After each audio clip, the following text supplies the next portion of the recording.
Ketika rakyat Gaza masih menggali tubuh keluarganya dari reruntuhan, para pemimpin Israel justru saling tikam di meja rapat. Inilah kisah getir yang tak disiarkan banyak media. Perpecahan, kehancuran, dan doa-doa yang mengguncang langit. Assalamualaikum warahmatullahi wabarakatuh. Sahabat semua yang dirahmati Allah, hari ini, kita akan menyelami kisah nyata yang penuh luka dari bumi Palestina. Sebuah kisah tentang penderitaan, keteguhan iman, dan tanda-tanda kehancuran dari rezim Zionis yang mulai goyah karena perpecahan di tubuh mereka sendiri. Jika cerita ini menyentuh hati kalian, jangan lupa untuk klik like, dan tekan tombol subscribe agar tidak ketinggalan kelanjutan kisah inspiratif lainnya. Mari kita suarakan kebenaran, dan terus panjatkan doa untuk saudara-saudara kita di Gaza yang sedang diuji dengan cobaan yang luar biasa. Langit Gaza pagi itu tampak seperti biasa, kelabu, berat, dan sunyi. Tapi tak ada yang benar-benar biasa di tanah yang setiap harinya ditaburi ledakan, jeritan, dan air mata. Di sudut reruntuhan sebuah gedung sekolah yang kini hanya menyisakan serpihan beton dan serpihan buku-buku pelajaran, seorang anak kecil duduk terdiam. Namanya Yahya, bocah berusia 10 tahun, satu dari ribuan anak Gaza yang hidup sebatang kara setelah kehilangan seluruh keluarganya dalam serangan udara Israel sebulan lalu. Tubuh Yahya kotor dan penuh luka kecil, bajunya robek di sana-sini. Namun di matanya tak tampak air mata, ia seolah sudah mengering menangis. Dalam genggamannya, Al-Quran kecil dengan sampul lusuh yang ia temukan di bawah puing-puing rumahnya, masih erat ia pegang. Setiap pagi, Yahya duduk di tempat itu, menghadap ke langit yang kelam, dan membaca surat-surat pendek dengan suara lirih yang kadang tertahan oleh debu atau batu kecil karena udara penuh asap. Umi. Abi, Yahya masih di sini, bisiknya pelan. Kalau kalian dengar, Yahya cuma minta satu, bilangin ke Allah, tolong jangan tinggalin kami. Suara ledakan terdengar di kejauhan, mengguncang tanah di bawah kakinya. Tapi Yahya tak bergeming. Ia sudah terbiasa dengan dentuman itu, seperti orang lain terbiasa mendengar dering jam weker setiap pagi. Yang tak terbiasa hanyalah rasa kehilangan, karena kehilangan tak pernah mengenal waktu, dan duka tak pernah tahu caranya sembuh. Di sekelilingnya, puing-puing bangunan menjulang seperti monumen kematian. Mayat-mayat yang belum sempat dievakuasi tergeletak di beberapa sudut gang. Ambulans tak sanggup lagi mengangkut semua korban. Rumah sakit tak lagi bisa disebut rumah sakit, lebih mirip penampungan penuh luka. Generator listrik tak lagi menyala, air bersih hampir tak ada, dan makanan? Sejumlah orang terpaksa memakan roti basi atau daun-daunan hanya untuk bertahan hidup. Kenapa Allah tidak menolong kita, Syaikh? Tanya seorang anak muda kepada seorang ulama tua, Syaikh Mahmud, yang berjalan dengan tongkatnya melewati reruntuhan. Sang Syaikh berhenti, menatap langit yang sama seperti yang ditatap Yahya. Allah sedang mendengarkan. Dia tidak tidur. Dia sedang menghitung dan saat waktunya tiba, balasannya akan turun seperti hujan badai yang tak seorang pun mampu menahan. Warga Gaza sudah lama belajar hidup dalam keterbatasan, tapi kali ini berbeda. Lebih dari 60.000 orang telah gugur. Sebagian besar adalah anak-anak dan perempuan. Rumah-rumah, sekolah, rumah sakit, bahkan tempat ibadah, menjadi target serangan. Dunia hanya menonton, sebagian bungkam, sebagian hanya mengirim simpati dalam bentuk kata-kata. Namun Gaza tetap berdiri. Meski tidak dengan tubuh yang utuh, tapi dengan semangat yang tak pernah tumbang. Para pemuda tetap membantu evakuasi. Para ibu tetap memasak meski hanya dengan api kayu dan setengah liter air. Anak-anak tetap bermain, walau mainan mereka adalah ban bekas dan batu-batu kecil. Yahya adalah simbol dari itu semua. Ia bukan hanya anak kecil yang kehilangan keluarganya. Ia adalah suara dari ribuan doa yang melesat ke langit setiap hari, suara dari luka yang disembunyikan dalam diam, suara dari Gaza yang menolak tunduk meski dihancurkan berulang kali. Yahya, kamu masih menghafal surat pendek itu? Tanya seorang relawan yang lewat dan memberinya sepotong roti. Masih, Kak. Yahya mau jadi hafiz Quran, supaya Umi dan Abi bisa tersenyum di surga. Jawabnya polos. Relawan itu menunduk, menahan tangis. Betapa besar cita-cita dari seorang anak yang bahkan tidak punya rumah lagi. Saat malam datang, dan suara pesawat tanpa awak kembali terdengar di langit, warga Gaza tak lagi panik. Mereka hanya saling menggenggam tangan, saling menyelimuti, saling menguatkan. Mereka tahu, jika mereka harus mati malam itu, setidaknya mereka mati dalam keadaan sabar, dalam keadaan berserah pada Tuhan mereka. Dan Yahya, sebelum tidur di balik reruntuhan, menutup mata dengan doa. Ya Allah, kalau malam ini nyawa Yahya kau ambil, jangan pisahkan Yahya dari Umi dan Abi. Tapi kalau kau izinkan Yahya hidup, izinkan Yahya menjadi saksi, bahwa engkau tidak pernah meninggalkan kami. Langit diam, tak menjawab. Tapi dalam keheningan itu, seolah ada kekuatan yang bergerak. Gaza memang hancur, tapi dari reruntuhan itu, ada iman yang menjulang ke langit. Tak kasat mata, tapi terasa. Dan ketika doa-doa seperti itu terus dipanjatkan oleh ribuan anak seperti Yahya, bumi pun pasti akan berubah. Sementara di Gaza langit tetap kelabu, di jantung pemerintahan Israel suasana memanas. Ruang rapat kabinet militer di Yerusalem menjadi saksi perpecahan yang kian membara. Para pejabat tinggi duduk melingkar di kursi empuk berbalut kulit, di bawah sorotan lampu kristal, tapi wajah-wajah mereka tegang. Ketegangan itu bukan karena musuh dari luar, melainkan karena api yang mulai membakar dari dalam. Perdana Menteri Benyamin Netanyahu duduk di kursi utama. Di hadapannya terbentang peta Gaza, dengan titik-titik merah menandai lokasi serangan terbaru.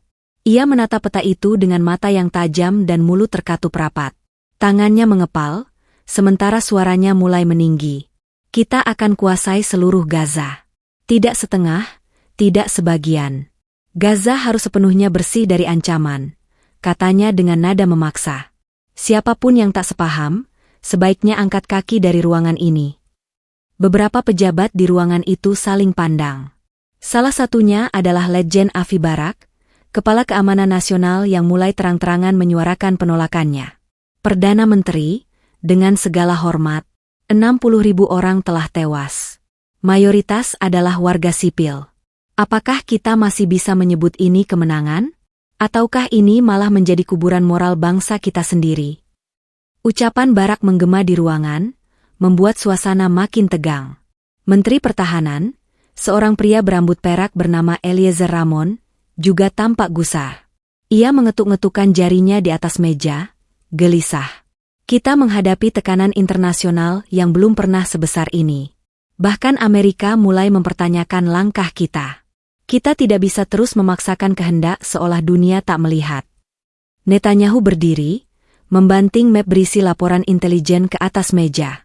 Aku tidak peduli dengan opini luar. Dunia tidak mengerti betapa besarnya ancaman yang kita hadapi.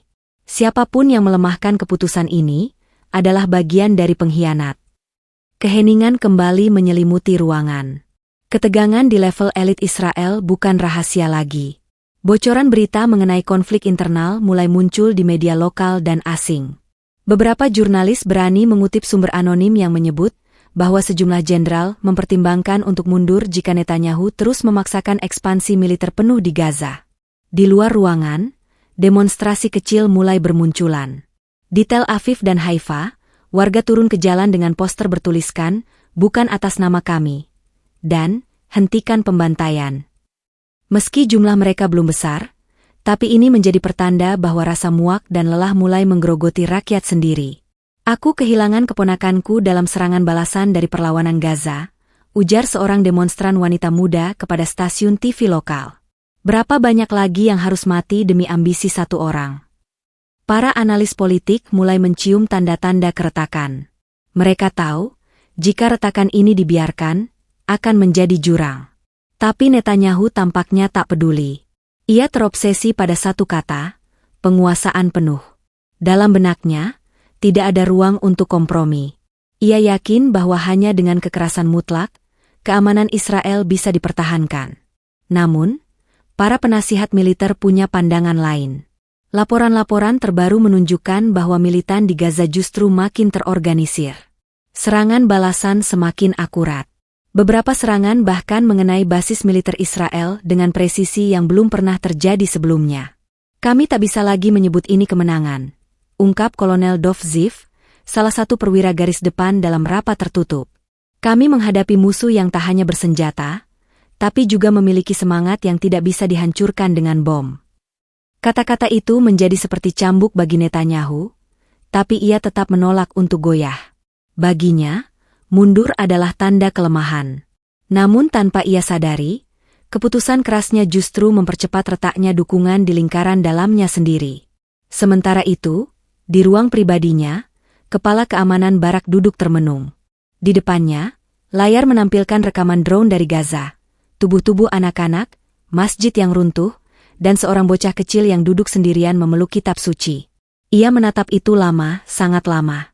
"Apa yang sudah kita lakukan?" bisiknya. "Apa ini benar-benar perlindungan, ataukah ini balas dendam yang kehilangan akal?" Tak ada jawaban. Yang ada hanya diam, seperti diamnya langit Gaza. Tapi di balik diam itu, tanda-tanda perubahan mulai terasa. Para pemimpin mulai bertanya, rakyat mulai meragukan, dan yang paling menakutkan bagi sebuah kekuasaan, perintah mulai dilawan. Perpecahan di tubuh Israel bukan lagi sekadar isu. Ia mulai menjadi kenyataan. Dan setiap hari yang berlalu tanpa kesatuan, adalah satu hari lebih dekat pada keruntuhan. Malam di Gaza tak pernah benar-benar gelap. Bukan karena bintang-bintang atau cahaya lampu kota, melainkan karena kilatan api dari roket dan ledakan. Namun di antara suara dentuman dan langit yang menyala merah, masih ada tempat-tempat kecil yang menjadi pelita bagi jiwa yang tak ingin padam. Salah satunya adalah ruang bawah tanah sebuah masjid tua yang masih berdiri, meski setengah temboknya telah runtuh. Di sana, beberapa anak duduk bersila, mengelilingi seorang ulama tua yang wajahnya penuh keriput namun matanya masih tajam dan hangat. Dialah Syekh Mahmud, ulama sepuh yang sejak awal perang enggan meninggalkan Gaza, meskipun sudah banyak tawaran untuk dievakuasi. Syekh Mahmud membuka mushafnya dan membacakan ayat-ayat dengan suara bergetar. Di hadapannya, Yahya duduk paling depan, memeluk Quran lusuh miliknya. Bocah kecil itu tetap setia hadir setiap malam, tak peduli seberapa lelah atau laparnya tubuhnya. "Anak-anakku," ujar Syekh Mahmud perlahan, "ketahuilah bahwa doa bukanlah senjata terakhir, tapi senjata pertama kita. Saat semua jalan tertutup, langit selalu terbuka." Yahya menatap wajah sang syekh dengan kagum, lalu mengangkat tangan kecilnya, menengadah ke atas. "Ya Allah," bisiknya pelan, "jika kau dengar, tolong beri kekuatan pada Gaza. Bukan cuma untuk Yahya, tapi untuk semuanya. Bahkan untuk mereka yang menyakitiku." Anak-anak di sekitarnya juga ikut menadahkan tangan. Suasana di ruang sempit itu menjadi begitu hening, hanya suara isakan kecil dan lantunan ayat-ayat suci yang terdengar. Di luar sana, perang tak berhenti. Tapi di tempat ini, ada damai yang tak bisa dijelaskan. Ada kekuatan yang tak terlihat tapi terasa nyata, iman yang tumbuh dari kehancuran. Syekh Mahmud kemudian memandangi wajah-wajah kecil itu satu persatu. Ia tahu, mereka adalah generasi yang tak akan mudah patah. Mereka telah melihat lebih banyak kematian daripada kehidupan, tapi mereka tetap memilih untuk menghafal Al-Quran, tetap belajar, tetap berdoa. "Doa kalian," katanya dengan mata berkaca-kaca, "bisa menembus langit yang tampak bisu. Karena Rabb kita bukan hanya maha mendengar, tapi juga maha membalas. Kalian adalah penjaga-penjaga Gaza yang sesungguhnya." Malam itu, mereka mengaji hingga larut, bergantian membaca ayat-ayat yang mereka hafal. Di sela-sela itu, Yahya bercerita tentang mimpinya. "Syekh, Yahya tadi malam bermimpi. Ada burung besar datang dari langit. Sayapnya berkilau, dan ia hinggap di atas masjid yang hancur. Lalu dari paruhnya keluar cahaya, menyinari seluruh Gaza. Apakah itu artinya pertolongan Allah sudah dekat?" Syekh Mahmud tersenyum. "Mungkin itu bukan sekadar mimpi, Yahya. Bisa jadi itu kabar dari langit. Allah punya banyak cara untuk menenangkan hati hambanya." Di tempat lain, jauh dari ruang bawah tanah itu, ada seorang relawan medis bernama Noor, perempuan muda yang memilih tetap tinggal di Gaza meski keluarganya sudah mengungsi ke Rafah.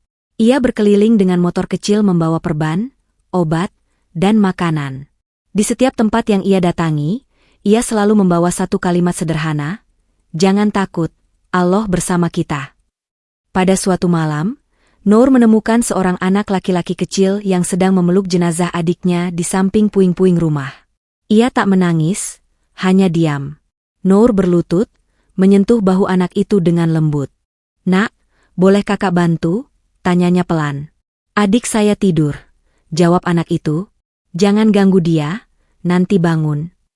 Noor terdiam. Ia menggigit bibir menahan tangis. Adikmu sudah di tempat yang lebih damai sekarang. Sayang, ucapnya sambil membelai rambut anak itu. Tapi kamu masih di sini, dan Allah menitipkan kekuatan di tubuhmu yang kecil itu. Anak itu menoleh, menatap Noor dalam-dalam. Kalau saya masih di sini, apakah saya harus tetap berdoa meski Allah belum tolong kami? Noor tersenyum sambil menitikkan air mata. Allah sedang menyiapkan waktu terbaik.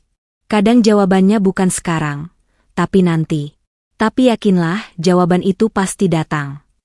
Semua orang di Gaza tahu, mereka hidup dalam ketidakpastian. Tapi ada satu hal yang pasti, mereka tidak pernah kehilangan harapan. Dan harapan itu tumbuh dari doa yang bukan hanya diucapkan, tapi diakini sepenuh hati, bahkan oleh anak-anak yang tak tahu besok masih bisa bernapas atau tidak. Di malam yang lain, Yahya kembali duduk di reruntuhan rumahnya.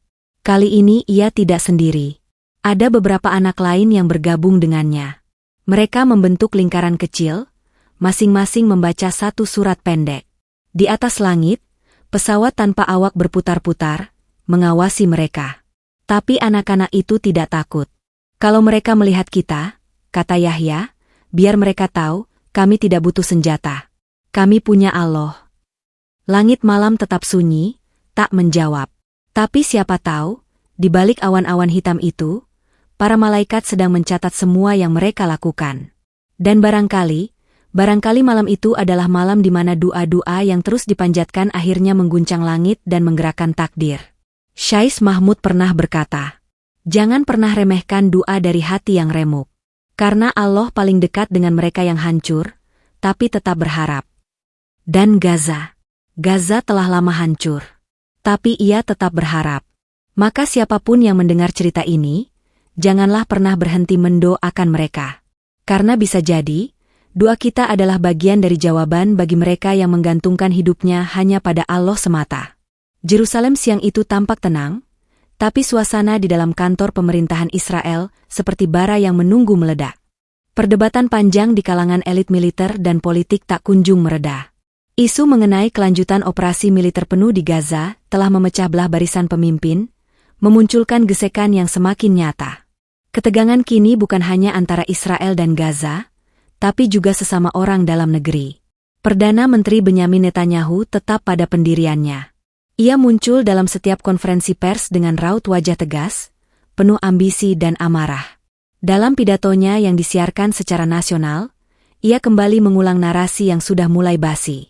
Kami tidak akan berhenti sampai Gaza tunduk. Ini bukan hanya perang, ini soal kelangsungan hidup negara kita. Namun, rakyat tak lagi menelan mentah-mentah kata-katanya. Mereka mulai bertanya, apa sebenarnya tujuan dari semua ini?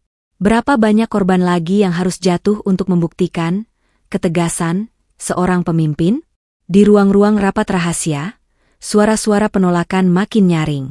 Sejumlah jenderal dan kepala dinas keamanan menyatakan ketidaksetujuan mereka secara terbuka, meskipun tahu risikonya. Kami sedang menggali kubur kami sendiri, ujar Letjen Avi Barak, yang mulai kehilangan kesabaran. Pasukan kita kelelahan, semangat di lapangan menurun, dan dunia mulai melawan kita. Ini bukan strategi, ini bunuh diri politik dan moral. Netanyahu tidak tinggal diam. Ia mulai menekan mereka yang berbeda pendapat. Satu persatu pejabat yang vokal diberi surat peringatan. Beberapa jenderal dicopot dari posisi strategis, dan staf yang tidak loyal mulai dilenyapkan dari lingkaran dalam. Namun, upaya untuk membungkam justru membangkitkan kemarahan yang lebih besar.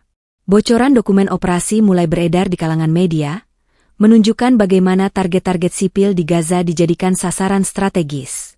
Dunia internasional menggeliat. Kutukan datang dari PBB, Uni Eropa, bahkan beberapa anggota parlemen AS yang biasanya mendukung Israel pun mulai angkat suara. Sementara itu, kekuatan perlawanan di Gaza justru menunjukkan peningkatan. Serangan balik dari kelompok militan semakin terorganisir dan presisi. Beberapa pangkalan militer Israel di perbatasan selatan dilaporkan rusak parah akibat serangan balasan. Mereka seperti tak kehabisan energi, ujar Kolonel Dov Ziv dalam siaran radio militer. Kita menyerang, mereka bangkit. Kita bombardir, mereka semakin kuat. Seolah ada sesuatu yang menopang mereka dari langit. Pernyataan itu mengundang keheranan. Bahkan para analis intelijen pun tak bisa menjelaskan bagaimana Gaza, yang hampir seluruh infrastrukturnya hancur, masih bisa memberikan perlawanan sekuat itu. Ada yang menyebutkan bahwa perlawanan mereka tak lagi hanya berbasis strategi militer, tapi sudah masuk pada kekuatan spiritual dan kebangkitan rakyat. Di balik layar, para keluarga tentara Israel yang gugur mulai bersuara. Mereka tidak lagi bisa menerima anak-anak mereka dijadikan pion dalam perang yang tak jelas ujungnya. Sebuah organisasi baru bernama Imah Shalom, Ibu untuk Perdamaian, dibentuk, berisi ratusan ibu yang kehilangan anaknya di Gaza.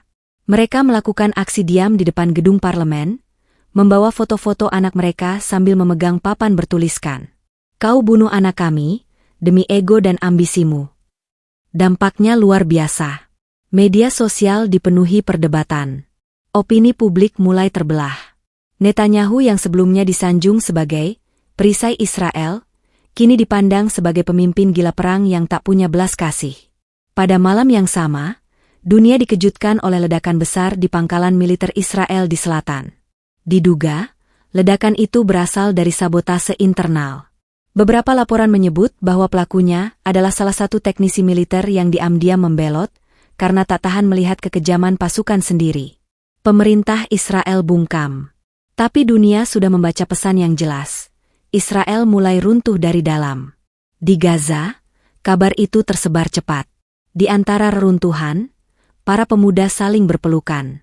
Bukan karena balas dendam, tapi karena untuk pertama kalinya, mereka merasa bahwa doa-doa mereka mulai dijawab. Yahya, yang malam itu sedang menghafal ayat baru bersama anak-anak lainnya, tersenyum kecil saat mendengar kabar tersebut dari mulut Syaikh Mahmud. "Apa ini pertolongan dari Allah, Syaikh?" tanyanya polos. "Ini baru permulaan, anakku," jawab sang Syaikh. "Jika langit sudah bergerak, maka bumi pun akan ikut berguncang."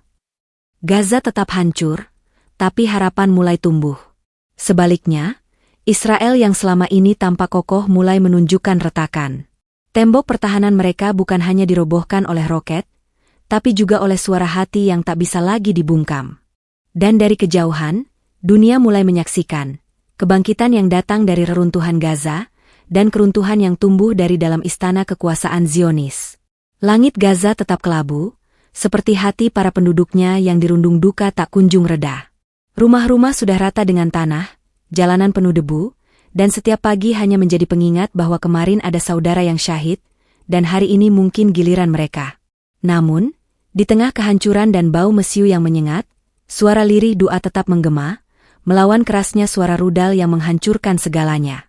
Di sebuah bangunan sekolah yang telah hancur separuhnya, seorang anak kecil bernama Aiman duduk memeluk Al-Quran robek yang ia temukan di puing-puing. Usianya tak lebih dari 8 tahun, tapi wajahnya sudah mencerminkan kepedihan yang biasa dialami orang dewasa. Di sampingnya, sang ibu, Maryam, menahan tangis yang nyaris pecah. "Ya Allah, kalau ini jalan syahid bagi kami, kuatkanlah kami. Tapi jika Engkau masih ingin kami hidup, maka jadikan hidup ini penuh makna dan tak sia-sia," bisik Maryam sambil memandang langit yang mendung. Aiman menatap ibunya dan bertanya dengan polos, "Umi, kenapa orang-orang jahat itu membenci kami? Padahal kita cuma mau tinggal di rumah, belajar, dan berdoa." Maryam memeluk putranya erat, membisikkan, "Karena mereka tidak kenal kasih sayang, Nak. Tapi Allah kenal. Dan Dia tidak tidur. Doa-doamu lebih kuat dari bom mereka." Sementara itu, di balik tembok-tembok politik di Tel Aviv, keretakan terus menganga. Pejabat-pejabat tinggi Israel semakin galau. Operasi militer yang digembar-gemborkan Netanyahu telah menewaskan puluhan ribu warga sipil, sebagian besar perempuan dan anak-anak. Media internasional mulai membanjiri pemberitaan dengan gambar-gambar mayat anak kecil, dan dunia mulai berbalik arah, perlahan namun pasti. Bahkan di parlemen Israel, suara-suara ketidaksetujuan makin lantang. Menteri Pertahanan mulai menunjukkan sikap terbuka. Ia memandang Netanyahu dan berkata lantang, "Ini bukan lagi perang melawan teroris. Ini pembantaian. Dan jika kau terus melanjutkan ini, sejarah akan mengutuk kita semua." Netanyahu membanting tangannya di atas meja. Diam. Aku pemimpin negara ini. Siapapun yang tidak mendukung kebijakan perang total, silakan angkat kaki dari kabinet. Ancaman itu membuat suasana ruang sidang tegang. Namun beberapa pejabat justru berdiri. Mereka tak takut. Salah satu dari mereka berkata, lebih baik kami keluar daripada menjadi bagian dari sejarah kelam ini. Sementara perpecahan itu makin dalam, Allah tetap mengirimkan ujian dan peringatan.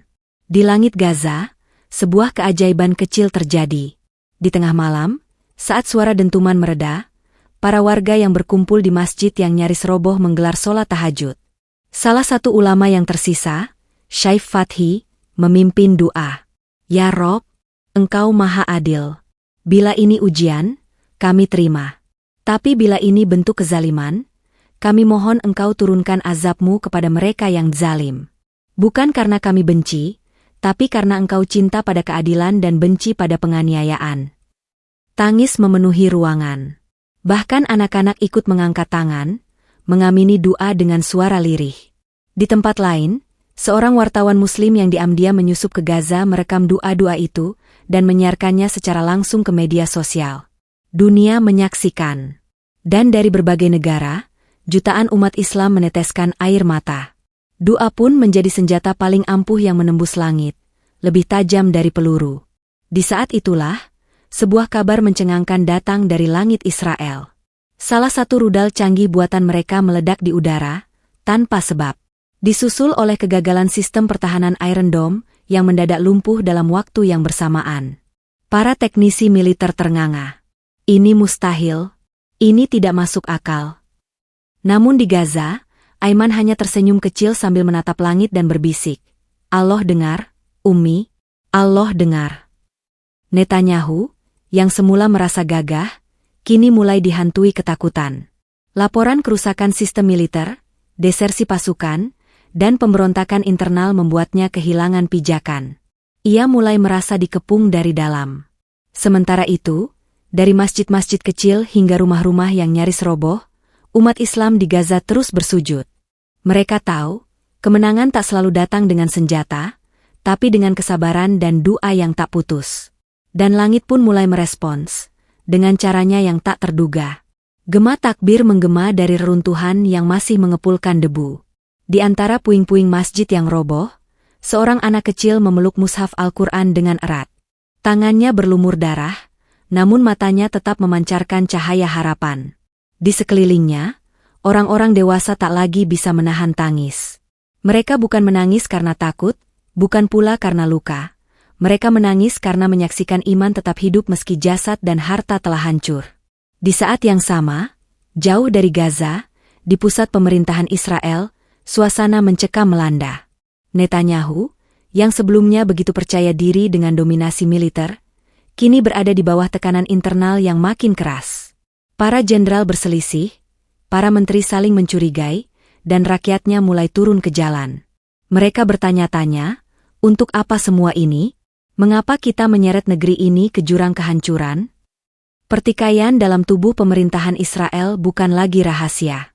Bahkan media internasional mulai menyoroti retaknya kekuasaan yang selama ini tampak solid. Netanyahu tak lagi mampu mengendalikan para bawahannya, tulis salah satu media asing. Seorang penasihat keamanannya, yang sebelumnya setia, kini menyatakan secara terbuka ketidaksepakatannya atas serangan brutal terhadap Gaza. Sementara itu, suara dari langit seolah menjadi saksi. Hujan turun deras di malam-malam yang sunyi di Gaza, bukan hanya hujan air, tetapi hujan doa dari mereka yang terzalimi. Doa-doa yang dibacakan dengan air mata dan hati yang hancur, menyatu dalam ratapan bumi yang lelah menanggung penderitaan. Setiap dentuman bom dibalas dengan sujud panjang. Setiap bangunan yang runtuh, digantikan dengan tekad yang tak pernah goyah. Di salah satu sudut tenda pengungsian, seorang ibu memeluk jenazah anaknya. Ia tak berteriak, tak meratap seperti orang biasa. Yang keluar dari mulutnya hanya satu kalimat, "Ya Allah, terimalah anakku sebagai syahid di jalan-Mu. Jadikan tangisku ini saksi di hadapan-Mu, bahwa kami tak pernah menyerah, tak pernah berpaling dari-Mu." Tak jauh dari situ, seorang pemuda yang kehilangan kakinya dalam serangan, berkata lirih kepada relawan yang membantunya, "Aku tak menyesal kehilangan kaki ini. Yang aku takutkan, jika aku kehilangan iman. Selama Allah bersama kami tak akan kalah. Ulama-ulama dari berbagai negara mulai menyerukan solidaritas. Masjid-masjid dipenuhi jamaah yang mendoakan Gaza. Gerakan donasi dan advokasi menyebar ke seluruh dunia. Tapi yang paling membuat gentar musuh adalah satu hal. Doa para hamba yang teraniaya, yang tidak ada penghalang antara doanya dengan langit. Allah berfirman dalam surah Al-Baqarah. Janganlah kamu mengira bahwa orang-orang yang gugur di jalan Allah itu mati. Mereka hidup di sisi Rob mereka, mendapat rezeki. Quran Surat Al-Baqarah 154. Ayat ini hidup dalam hati setiap rakyat Gaza. Mereka tak takut mati, karena bagi mereka mati adalah pertemuan dengan kekasih sejati, Allah Azza wa Jalla. Dan inilah yang tak bisa dipahami oleh lawan mereka, bahwa kekuatan terbesar bukanlah senjata, tetapi ketundukan hati kepada Tuhan. Ketika malam kian larut, dan suara bom mulai mereda untuk sejenak, terdengar suara anak-anak melantunkan hafalan Al-Quran. Mereka belajar di bawah penerangan seadanya. Beberapa ayah yang masih selamat, membantu anak-anak belajar membaca huruf demi huruf. Ini perjuangan kita, kata seorang bapak, bukan sekadar bertahan hidup, tapi tetap menjaga cahaya Islam agar tidak padam. Kembali ke Tel Aviv, situasi semakin genting. Intelijen Israel melaporkan bahwa semangat juang rakyat Gaza justru semakin meningkat. Tentara-tentara yang kembali dari medan tempur mulai mengalami gangguan psikologis. Mereka tak tahan menyaksikan anak-anak kecil berani menghadang tank dengan batu, atau ibu-ibu yang tetap melantunkan doa meski di bawah todongan senjata. Sebagian tentara menolak kembali ke medan perang. Mereka trauma. Mereka lelah. Mereka bertanya dalam hati, mengapa kami merasa kalah, padahal kami punya segalanya? Jawabannya jelas, karena mereka melawan keimanan dengan kekuatan dunia. Dan saat pemimpin Zionis sibuk memikirkan bagaimana menyelamatkan kursinya, rakyat Gaza sedang mempersiapkan generasi baru yang lebih kuat, lebih sabar, dan lebih dekat kepada Allah. Mereka adalah pahlawan sejati, yang bahkan ketika dunia melupakan mereka, langit tetap mencatat setiap tetes air mata dan darah mereka. Langit Gaza tak pernah benar-benar cerah. Asap dan debu masih menggulung di udara, menyelimuti rumah-rumah yang telah menjadi puing. Jerit bayi, tangis para ibu, dan doa para syuhada terus menggema, seolah menembus langit ketujuh, meminta keadilan dari Tuhan yang Maha Membalas. Sementara itu, jauh di ruang-ruang rapat mewah Tel Aviv, para pemimpin Israel sibuk saling menyalahkan. Rencana demi rencana disusun tanpa kesepakatan. Ketegangan politik semakin nyata, bahkan di antara mereka yang dulu saling bahu-membahu merampas hak rakyat Palestina. Satu persatu saling menjatuhkan. Ego, ambisi, dan rasa takut akan kegagalan perlahan menggerogoti kekuatan mereka dari dalam. Seolah-olah Allah sedang memperlihatkan bahwa kekuatan sejati tidak lahir dari senjata dan strategi militer, tapi dari keteguhan iman dan kesabaran orang-orang tertindas. Janganlah kamu mengira bahwa Allah lalai dari apa yang diperbuat oleh orang-orang zalim. Sesungguhnya Allah menangguhkan mereka sampai hari yang pada waktu itu mata mereka terbelalak. Quran Surat Ibrahim 42. Gaza mungkin masih luka, tapi dari luka itu tumbuh keberanian. Dari kehancuran itu lahir doa-doa yang menggetarkan langit. Dan dari air mata itulah kebangkitan akan datang. Tidak hari ini, mungkin bukan besok. Tapi janji Allah itu pasti, bahwa setelah kesempitan, ada kelapangan. Setelah kezaliman, ada keadilan. Dan setelah kegelapan, fajar akan menyingsing. Perpecahan di tubuh rezim Zionis adalah pertanda. Bukan hanya pertanda kelemahan, tetapi juga alarm bahwa kekuasaan yang dibangun di atas darah dan kebohongan tidak akan bertahan lama.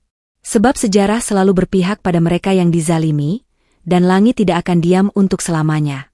Wahai umat Islam, teruslah berdoa, bersuara, dan berdiri bersama Gaza. Sebab ketika para penguasa lalai, doa-doamu bisa menjadi sebab turunnya pertolongan Allah. Sampai saat itu datang, tetaplah yakin. Karena kemenangan, sekecil apapun, selalu dimulai dari keyakinan yang besar. Semoga Allah selalu menjaga saudara-saudara kita di Palestina, menguatkan mereka, dan menurunkan balasan atas kezaliman yang telah dilakukan. Teruslah berdoa, bersuara, dan jangan pernah lelah berharap pada pertolongan Allah. Wassalamualaikum warahmatullahi wabarakatuh.